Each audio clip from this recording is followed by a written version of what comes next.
नमस्कार दोस्तों, मैं आपका चंदा मामा आपको स्वागत करता हूं आई एम चंदा मामा चैनल पर। और आज हम देखने जा रहे हैं राजन इकबाल और प्रेतों का आतंक की कहानी का दूसरा भाग। पहले भाग में हमने देखा था कि राजन और इकबाल अपने दोस्त शेखर की बहन के विवाह के लिए कासिमगंज की तरफ जा रहे हैं और नहर पर उनको एक लाश मिलती है।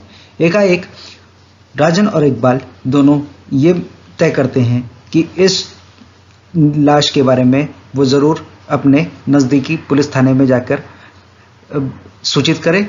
और फिर राजन वापस लाश की तरफ इंस्पेक्टर राज सिंह के साथ वापस आता है। और इसके आगे की कहानी तो चलो देखते हैं कि आज इस कहानी में क्या होता है। कुछ ही देर में राजन और पुलिस इंस्पेक्टर घटनास्थल तक पहुंच जाते हैं। लाश को इंस्पेक्टर के हवाले कर राजन और इकबाल दोनों अपने मोटरसाइकिल पर सवार होकर कासिमगंज की ओर निकलते हैं। जब कासिमगंज पहुंचते हैं तो शेखर वहां पे उनका इंतजार कर रहा होता है और बारात वहां पर भोज ले रही होती है। इस देरी की वजह पूछने के लिए शिकायत करता है शेखर आज राजन और इकबाल से और बोलता है कि बहुत देर हो गई दोस्त, कहाँ अटक गए थे। राजन और इकबाल दोनों मिलकर पूरी बात बता देते हैं और ये बात सुनकर शेखर मुस्कुराकर कहता है कि क्या बात है, तुम दोनों जहां पर भी जाते हो वहां किसी न किसी अपराध से टकराव अवश्य करते हो। इस पर इकबाल कहता है कि हम क्या करें, शायद हमारे नसीब में यही लिखा है। यह कहकर एक और कहावत भी सुनाता है। कहता है कि वो कहावत तुमने सुनी होगी, मैं तो छोड़ना चाहूं पर कमबख्त नहीं छोड़ता। इकबाल ऐसी मासूमियत से बात करता है कि शेखर की हंसी फूट पड़ती है।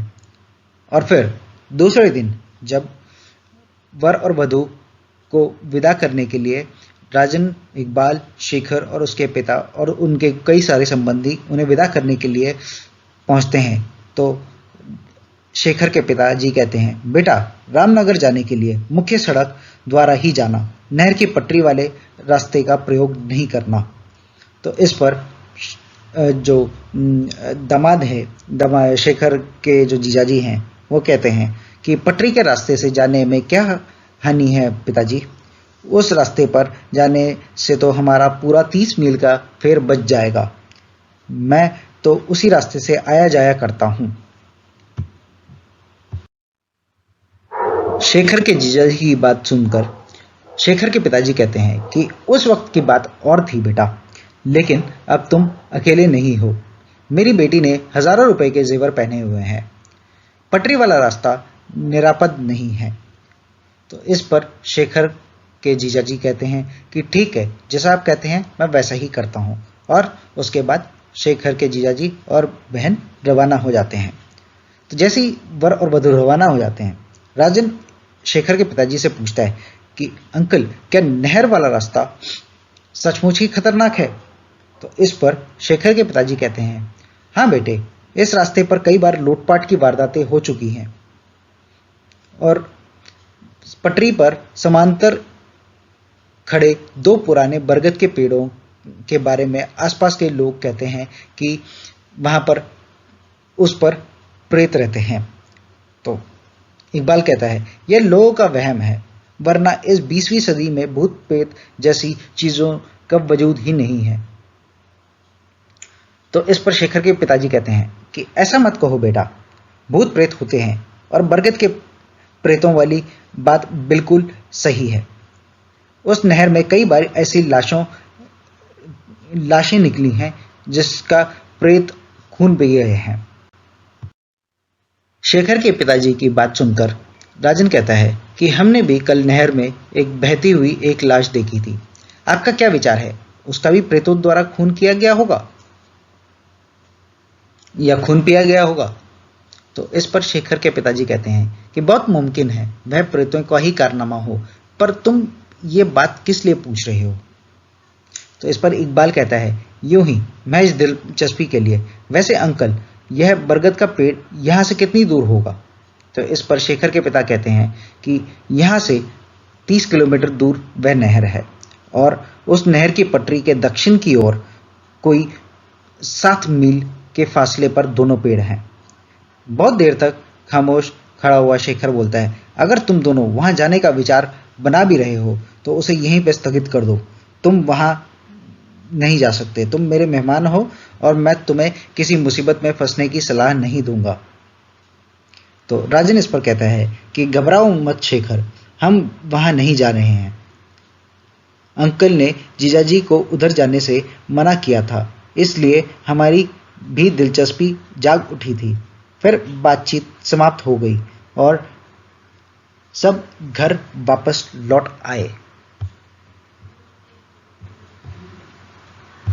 राजन और इकबाल उसी दिन दोपहर कासिमगंज से रवाना होकर इंस्पेक्टर राज सिंह के पास पहुंचते हैं। वहां पर पहुंचने के बाद राजन एक इंस्पेक्टर साहब से पूछता है कि लाश के बारे में कोई बात पता चली कि नहीं चली। इस पर इंस्पेक्टर जवाब देते हैं कि मैंने लाश पोस्टमार्टम के लिए भिजवा दिया है, आज शाम तक पोस्टमार्टम का परिणाम मिलने की उम्मीद है।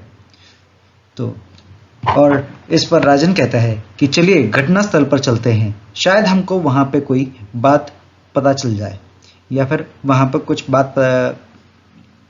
कुछ सुराख मिल जाए। तो तीनों पुलिस की जीप में बैठकर फिर से वापस निकल पड़ते हैं, अब इस बारी घटनास्थल की ओर। जब पटरी पर गाड़ी दौड़ रही होती है तो राजन वहां पे पानी के बहाव को देखकर एक प्रश्न पूछता है कि इंस्पेक्टर साहब, क्या आप बता सकते हैं कि इस नहर में पानी का जो बहाव है वो किस गति से बहता है? तो इस पर इंस्पेक्टर जवाब देते हैं, होगा यही कुछ 3-4 मील प्रति घंटे की रफ्तार से चल रहा होगा। लेकिन तुमने ये प्रश्न क्यों पूछा? राजन का जवाब है कि मैं हिसाब लगा रहा हूं कि लाश कहां नहर में फेंकी गई है। तो इस पर इंस्पेक्टर साहब कहते हैं कि मैं अब भी तुम्हारी बात नहीं समझ पाया। तो इस पर इकबाल कहता है कि राजन ठीक दिशा में सोच रहा है इंस्पेक्टर साहब, मेरा विचार है कि वह घटनास्थल जहां से लाश को नहर में फेंका गया है वो कम से कम 25 मील दूर होगा या फिर 25 मील दूर होना चाहिए। तो इस पर इंस्पेक्टर साहब कहते हैं, तुम्हारा यह अनुमान किस आधार पर है? इस पर राजन कहता है कि मैं बताता हूं, आमतौर पर पानी में डूबे रहने के बाद 6 या 7 घंटे के बाद ही कोई लाश फूल कर ऊपर उठ सकती है। तो इस पर इंस्पेक्टर साहब पूछते हैं, फिर? राजन इस पर कहता है कि जो लाश नहर से बरामद की गई है वो ज्यादा खराब नहीं हुई थी और सही परिणाम तो पोस्टमार्टम की रिपोर्ट ही बता पाएगी, लेकिन मेरा अनुमान है कि वह हमारे देखने से कुछ ही देर पहले फूल कर ऊपर आई है। पानी के बहाव की गति एवं लाश की हालत से यही नतीजा निकलता है कि घटनास्थल लगभग हमारे अनुमान के अनुसार उतने ही दूर की होनी चाहिए, लगभग 25 मील के करीब ही होनी चाहिए।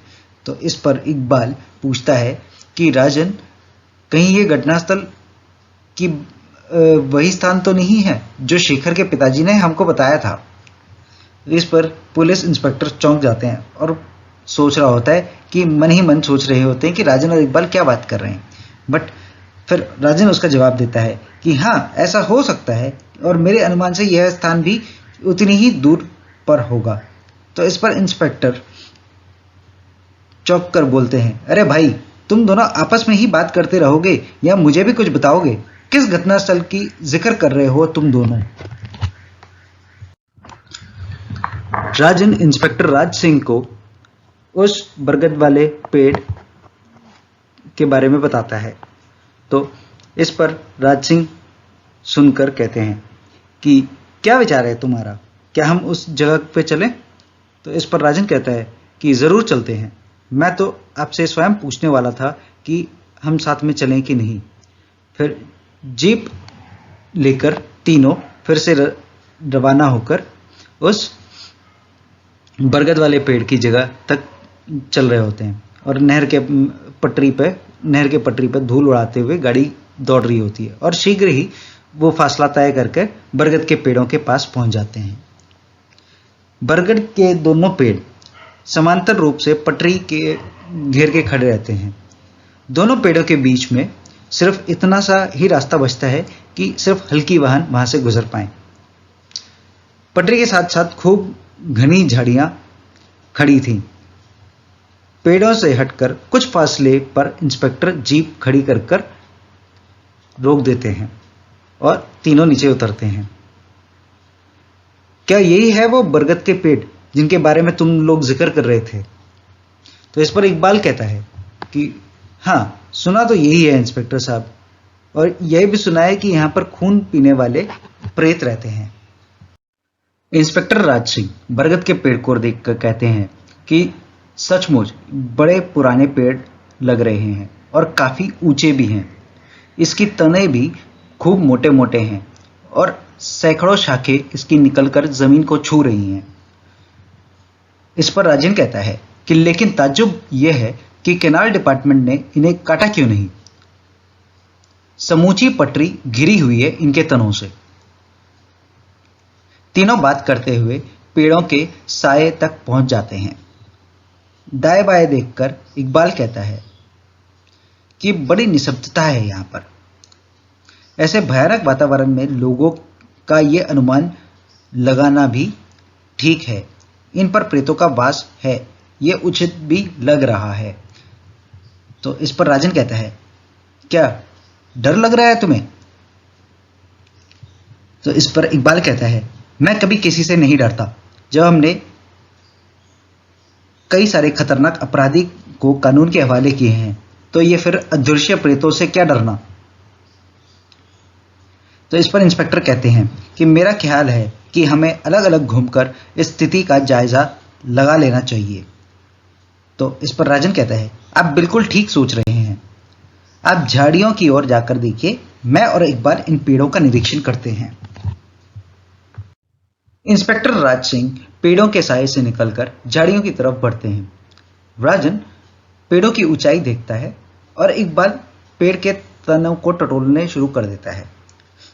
तभी एक आवाज गूंज उठती है, हा हा हा हा, हो।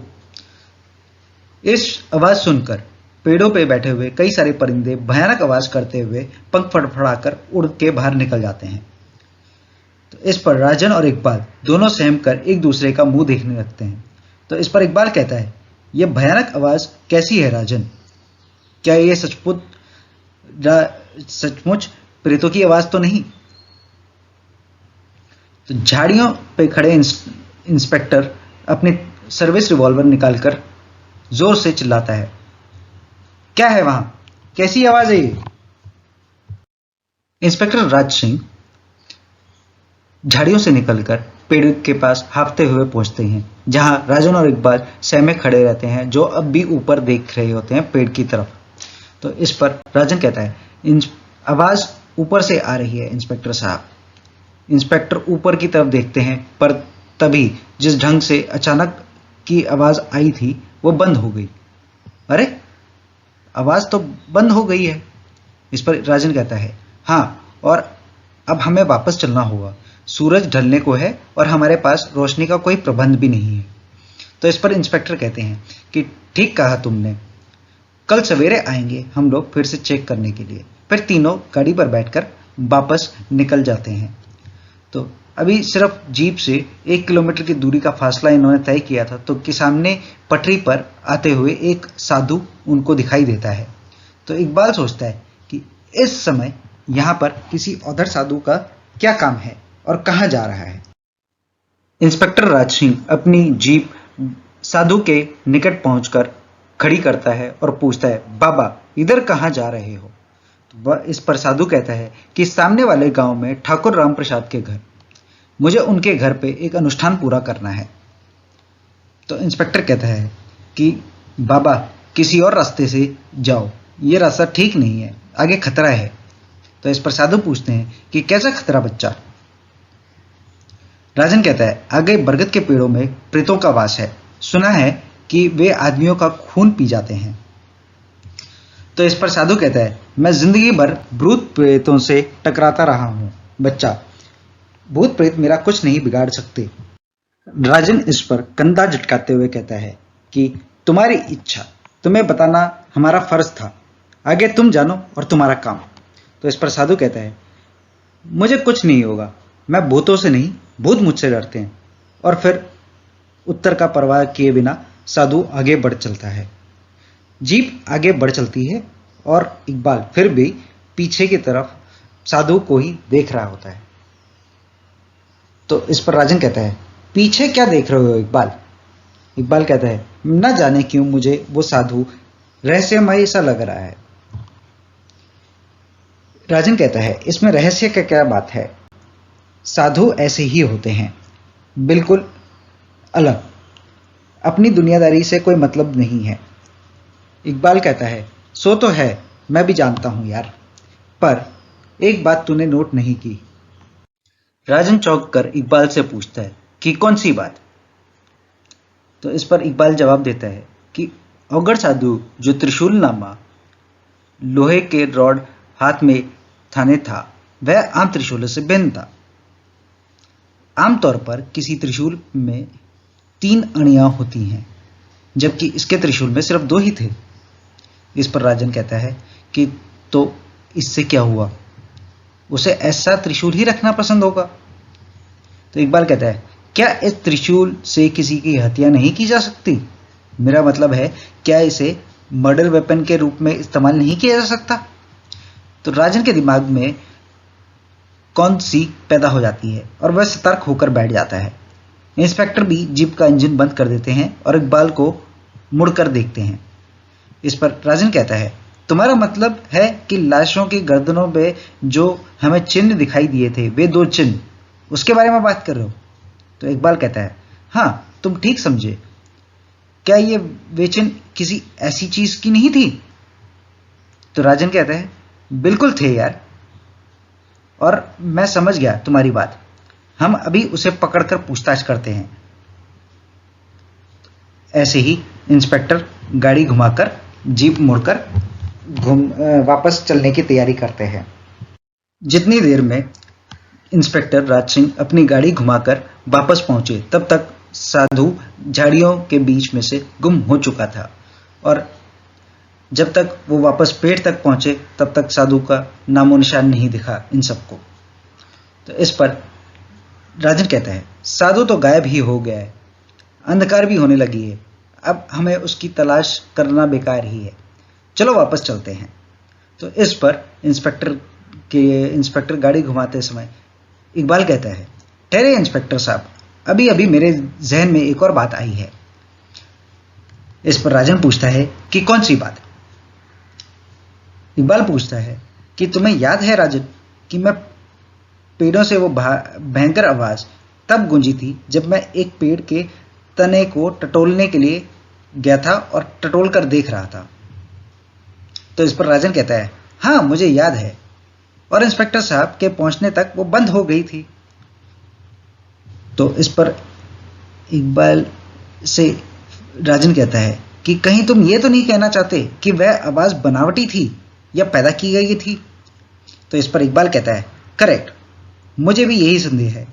आओ एक बार फिर से उस पेड़ की तनों को टटोलने के लिए चलते हैं। तो इस पर राजन कहता है, लेकिन पेड़ों के नीचे तो घोर अंधकार है, हम देखेंगे कैसे? तो इस पर इंस्पेक्टर कहते हैं कि उसका इंतजाम मैं कर देता हूं, मैं जीप की हेडलाइट जलाकर उसकी रुख पेड़ों की तरफ कर देता हूं। इंस्पेक्टर जीप को पेड़ के नजदीक ले आते हैं और उसकी हेडलाइट जला देते हैं। सुरक्षा के लिए अपनी रिवॉल्वर भी हाथ में ले लेते हैं और सतर्कता से पेड़ के पास पहुंचते हैं। इकबाल एक बार फिर से अंदाजे से पेड़ के उसी तने को टटोलता है और फिर तुरंत ही वही आवाज सुनाई देती है जो पिछली बारी गूंजी थी, और फिर तुरंत थोड़ी देर के बाद वो अपने आप ही बंद हो जाती है। तो इस बार इकबाल कहता है, मैं समझ गया इंस्पेक्टर साहब, ये पेड़ जरूर खोखला है, इस पर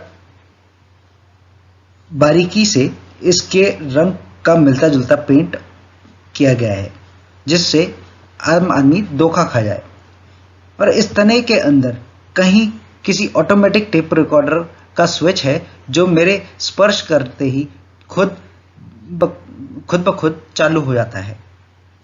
तो इस पर इंस्पेक्टर कहता है, तब तो ये आवाजें भी यकीनन स्पीकरों से ही आ रही होगी जो शायद पेड़ों पर ही कहीं छुपा कर रखे गए हैं। एक बार फिर से इसी जगह टटोलना। इकबाल एक और बार फिर से उस पेड़ की तने को टटोलता है। फिर से वो आवाज गूंज उठती है। तो इस पर इंस्पेक्टर साहब बोलते हैं कि सही बात है, ठहरो, मैं जीप पर एक रॉड निकाल कर लाता हूँ। इससे टटोल कर देखेंगे कि पेड़ सचमुच में खोखला है कि नहीं। और इंस्पेक्टर जीप तक चले आते हैं। रात की इस निस्तब्धता से पेड़ों के ऊपर हंगामा मचा हुआ था।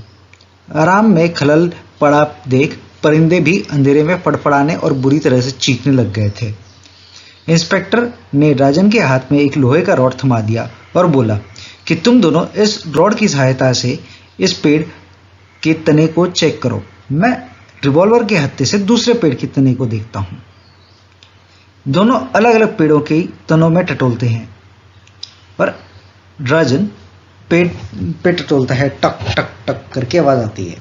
इंस्पेक्टर राजन और इकबाल के पास फिर से वापस थोड़ी देर के बाद आते हैं और कहते हैं कि मैंने उस पेड़ की तने को खूब ठोक बजाकर देखा, लेकिन वह बिल्कुल ठोस है।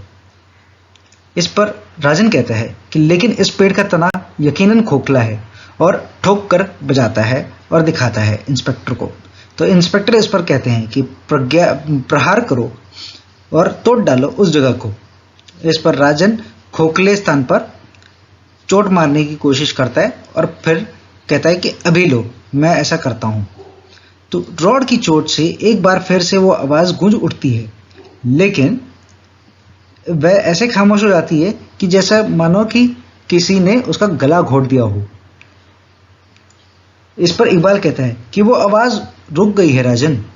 तो इस पर राजन कहता है हाँ, और देख वो छेद दिखाई देने लग गया है। तो इस पर इंस्पेक्टर कहते हैं कि ठहरो, छोटे मारना बंद करो, बाकी का काम हाथ से करेंगे हम लोग। इंस्पेक्टर, राजन और इकबाल तीनों हाथ से उस स्थान से लकड़ी छुड़ाने की कोशिश कर रहे हैं। लकड़ी छोड़ते ही एक मोटी सी प्लाई का एक टुकड़ा उनके हाथ में आता है और उसके सामने पेड़ में एक बड़ा सा छेद दिखाई देता है। तो इस पर इंस्पेक्टर कहते हैं तुम दोनों का संदेह बिल्कुल सही निकला, यह अपराधियों का ही अड्डा है, लेकिन अब क्या करें, क्या अंदर घुसें? तो इस पर इकबाल कहता है कि नहीं इंस्पेक्टर साहब, इस काम को कल के लिए उठा रखते हैं, क्योंकि अभी रात का वक्त है और ना जाने अंदर कैसी हालत है। तो इस पर इकबाल की बात को सहमति देते हुए राजन कहता है कि इकबाल ठीक कह रहा है इंस्पेक्टर साहब, हमें ये काम कल सुबह ही करना चाहिए। तो इस पर इंस्पेक्टर बोलते हैं कि ठीक है, हम रामगढ़ चलते हैं, मैं वहां से वायरलेस के द्वारा पुलिस फोर्स भी मंगा लूंगा। सुबह होते ही हम लोग यहाँ की जांच का काम फिर से चालू कर देंगे। तो इस पर राजन कहता है तो और तब तक हम कुछ घंटे का विश्राम भी कर लेंगे। रामगढ़ में ही हमारा मित्र शेखर रहता है, जिसकी बहन की विवाह के लिए ही हम लोग यहाँ पे आए थे। और फिर तीनों वो काम अधूरा छोड़कर वापस निकलने की तैयारी करते हैं। अगले दिन सुबह सुबह राजन, इकबाल और इंस्पेक्टर राज सिंह तीनों और उनके साथ कुछ सिपाहियों के साथ वापस उसी जगह पहुंच जाते हैं। सिपाहियों को बाहर छोड़कर राजन, इकबाल और इंस्पेक्टर राज सिंह खोखले पेड़ के अंदर दाखिल हो जाते हैं। अंदर बड़ी सफाई से पूरे पेड़ को खोखला बना के रखा हुआ होता है। टॉर्च के प्रकाश से तीनों ऊपर जाती हुई कई सारी बारीक सी तार देख लेते हैं और टूटे हुए भाग के ठीक नीचे एक बड़ा रिमोट कंट्रोल मिलता है, जो एक बैटरी से चलता हुआ ऑटोमेटिक टेप रिकॉर्डर से जुड़ा हुआ था। तो इस पर इकबाल कहता है कि तो ये था इस पेड़ों से आवाज आती हुई भयानक आवाजों का राज। ये ऊपर जाते हुए तारे यकीनन किसी स्पीकरों से ही जुड़े होंगे। तो इस पर राजन कहता है अरे ये तख्ता कैसा है, इसको ऊपर उठाइए, इससे शायद कुछ दरवाजे का कुछ रास्ता होगा। तो इंस्पेक्टर नीचे झुककर उस तख्ते को उठाता है। नीचे कुछ सीढ़ियां और एक और जाली नजर आती है। तो इस पर इकबाल और राजन, इंस्पेक्टर राज सिंह बोलते हैं कि इंस्पेक्टर राज सिंह ये कहते हैं कि ये सीढ़ियां किसी गुप्त स्थान की ओर जाती संकेत दे रही हैं, आओ नीचे चलते हैं। तो इस पर इकबाल कहता है कि हाँ चलो। कुछ ही देर तक तीनों एक ऐसे बंद कमरे में पहुंच जाते हैं कि जहां झाड़ियों से दूर और जिसमें बहुत सारी सुविधा मौजूद थी। कमाल है, हम किसी तिलिस्मी गुफा में तो नहीं आ गए, ऐसा इंस्पेक्टर राज सिंह कहते हैं। तो इस पर राजन कहता है कि कमाल है, कमरा तो किसी अय्याश आदमी का सरगाह का प्रतीक लग रहा है। इसमें विलास की हर वस्तु यहाँ पे मौजूद है। राजन, इकबाल और इंस्पेक्टर राज सिंह तीनों दरवाजे और खिड़कियों को खोलने की कोशिश करते हैं, बट बाहर वो कमरे के दरवाजे और खिड़कियां नहीं खोल पाते हैं और बाहर से मजबूती से बंद थे। तो इस पर इंस्पेक्टर राज सिंह कहते हैं कि वापस चलो, हम तीनों बाहर से निकलकर यहाँ तक पहुँचते हैं। तो इस पर राजन इकबाल सहमत होकर वापस उसी रास्ते से बाहर पहुँच जाते हैं और सिपाहियों के साथ झाड़ियों के पार करके उस स्थान तक पहुँच जाते हैं। वहाँ पे देखते हैं कि ये बहुत बड़ा सा फार्म हाउस है। तो इस पर इंस्पेक्टर राज सिंह कहते हैं, अरे ये तो किसी जमींदार का फार्म हाउस मालूम होता है। इसके चारों ओर की तो बाउंड्री भी खिंची हुई है, और ये कौन हो सकता है इसका मालिक? तो इसमें से एक सिपाही कहता है कि मैं जानता हूँ इसके मालिक को साहब। कि इंस्पेक्टर राज सिंह पूछते हैं कि कौन है इसका मालिक और कहाँ रहता है? तो इस पर जो सिपाही है वो वापस कहता है कि यह सामने वाले गांव में ठाकुर राम प्रसाद का फार्म हाउस है। बहुत बड़े जमींदार हैं वो इस इलाके के। ठाकुर राम प्रसाद का नाम सुनते ही इकबाल एकाएक बोल उठता है कि इंस्पेक्टर साहब, कुछ याद आया आपको? ये नाम हमने कहाँ और किससे सुना था? इंस्पेक्टर राज सिंह बोलते हैं, हाँ, ये उस साधु ने बताया था। उस साधु ने भी यही नाम लिया था, कहा था कि वह ठाकुर राम प्रसाद के पास ही जा रहा है। तो इस पर इकबाल बोलता है कि करेक्ट, अब अगर उस ठाकुर को गिरफ्तार कर लेते हैं तो हमारे को सारे रहस्य की गुत्थी सुलझा सकते हैं।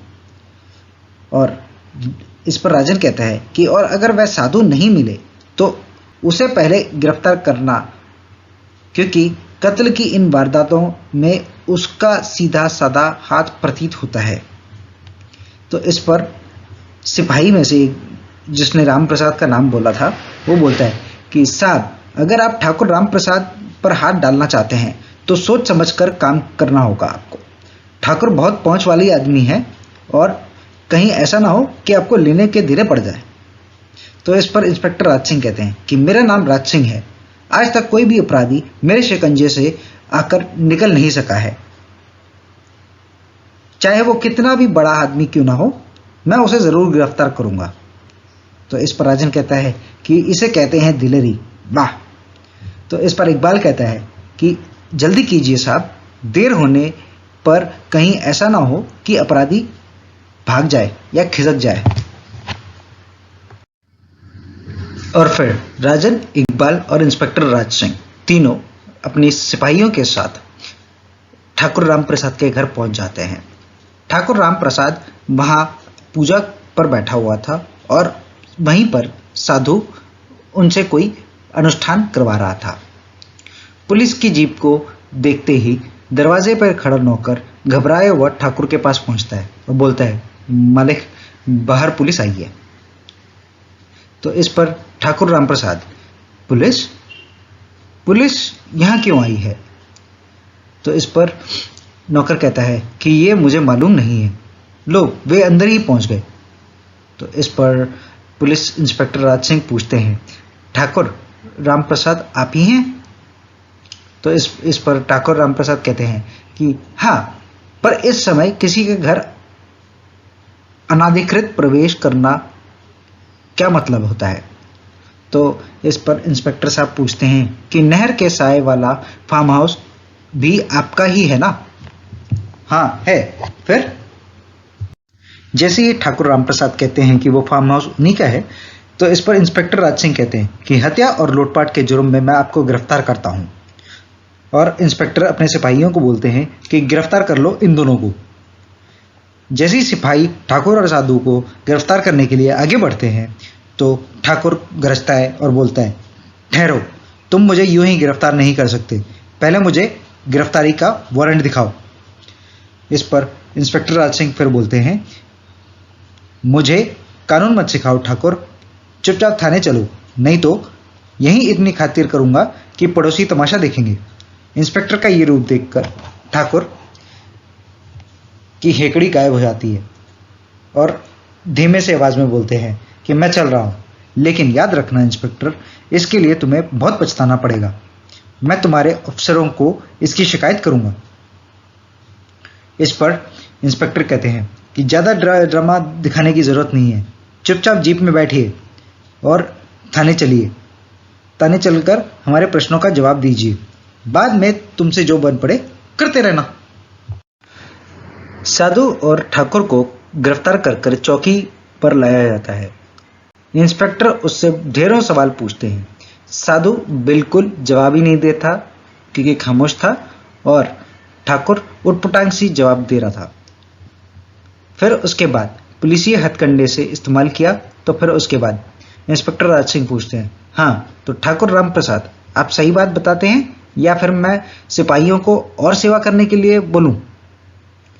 तो इस पर ठाकुर कहते हैं, नहीं नहीं इंस्पेक्टर साहब, बहुत हो चुका, मैं आपको सारी बात बताने के लिए तैयार हूं।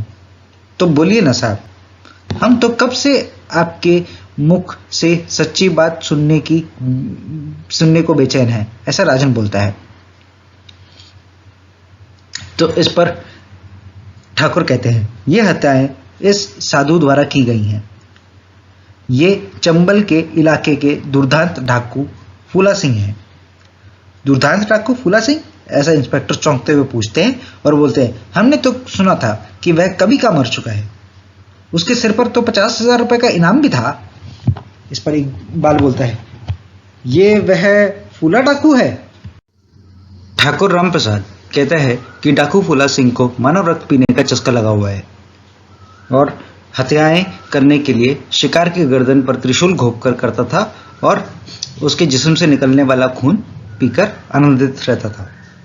तो इस पर खामोश बैठा हुआ साधु गरज कर कहता है कि ठाकुर, जुबान को लगाम दो, मत भूलो कि तुम भी उतने ही दोषी हो जितना कि मैं, और भटनागर भी इसमें कम दोषी नहीं है। तो इस पर इंस्पेक्टर राज सिंह चौंक कर पूछते हैं कि भटनागर? कौन भटनागर? और क्या कोई आपके साथ तीसरा आदमी भी शामिल था? तो इस पर साधु कहता है कि अब उसकी मौत हो चुकी है, यानी भटनागर की मौत हो चुकी है। वह इस इलाके का वन विभाग का रेंजर था और साथ ही कुशल इंजीनियर भी। जो बरगद वाले पेड़ों में जो करिश्मा तुम देख कर आए हो, वो उसी के दिमाग की उपज है। तो इस पर इंस्पेक्टर राज सिंह कहते हैं कि पूरी बात सिलसिलेवार बताओ और याद रखना कि जो तुम बता रहे हो वह रिकॉर्ड भी हो रहा है। और फिर साधु ने सारी बातें बता दी और उससे सुनकर सभी संकेत में आ गए। फिर इंस्पेक्टर साहब सोचकर बोलते हैं, तो ये बात थी, यानी रेंजर भटनागर तुम्हारे साथ सिर्फ इसलिए शामिल हुआ था कि वह लूटा हुआ माल अपने पास ही रख ले? और इस पर साधु कहते हैं, जी हाँ। इंस्पेक्टर राज सिंह और कहता है कि और ठाकुर इसलिए शामिल हुआ कि अपनी कामुक प्रवृत्ति की ललक पूरी कर सके, इसलिए उसने अपने फार्म हाउस का एक कमरा एक विलास का अड्डा बनाया हुआ है। इस पर साधु कहता है, हाँ। तो फिर इंस्पेक्टर राज सिंह कहते हैं कि यानी भटनागर द्वारा इजाद की गई तरकीब से भय का वातावरण तुम पैदा करते थे और अपना शिकार पकड़ते थे और फिर उसका उपभोग करने के बाद उसको मार कर नहर पर डाल देते थे ताकि तुम्हारे खिलाफ कोई सबूत न रहे। इस पर साधु कहते हैं, जी हाँ। फिर इसके बाद इंस्पेक्टर ठाकुर की ओर मुड़ते हैं और पूछते हैं कि क्यों ठाकुर, क्या अब भी अपने जुर्म से इनकार करते हो? उत्तर में ठाकुर अपने दोनों होंठ सी लेता है और इस पर राजन बोलता है कि सब कुछ आईने की तरह साफ है इंस्पेक्टर साहब, ये लोग खूनी और लुटेरे हैं, इन पर चार्ज लगाकर केस चलाइए। मेरा पक्का यकीन है कि इन दोनों को फांसी की सजा हो सकती है। तो इस पर इंस्पेक्टर राज सिंह कहते हैं कि ऐसा ही होगा राजन, मैं कल ही इनको अदालत में पेश कर दूंगा। पोस्टमार्टम की रिपोर्ट भी पहुंच जाती है और उसमें वो हत्या का वही कारण लिखा हुआ है जैसे राजन और इकबाल ने पहले भी बता दिया था। अगले ही दिन इंस्पेक्टर पक्के सबूतों के साथ दोनों अपराधियों को कचहरी ले जाते हैं। विदा होते वक्त इंस्पेक्टर राज सिंह ने राजन इकबाल का आभार व्यक्त किया। इंस्पेक्टर राज सिंह कहते हैं, तुम दोनों का बहुत बहुत धन्यवाद। अगर तुम लोग साथ ना होते तो कभी इस केस का हल नहीं हो पाता और ना ही मैं कर पाता। तो इस पर राजन कहते हैं, कभी फिर भी जरूरत पड़े तो जरूर याद करना इंस्पेक्टर। इकबाल कहता है कि अपराध और अपराधियों को सर्वनाश करने के लिए हम दोनों हमेशा तत्पर मिलेंगे। और फिर मोटरसाइकिल पर सवार दोनों वापस नगर की ओर बढ़ चलते हैं। तो कहानी इसी के साथ समाप्त होती है। हम मिलते हैं शीघ्र ही अगले वीडियो के साथ। धन्यवाद। तो दोस्तों, अगर आपको ये वीडियो पसंद आए तो लाइक, शेयर और सब्सक्राइब ज़रूर कीजिए ताकि आपको आगे की अपडेट्स मिलती रहें। धन्यवाद।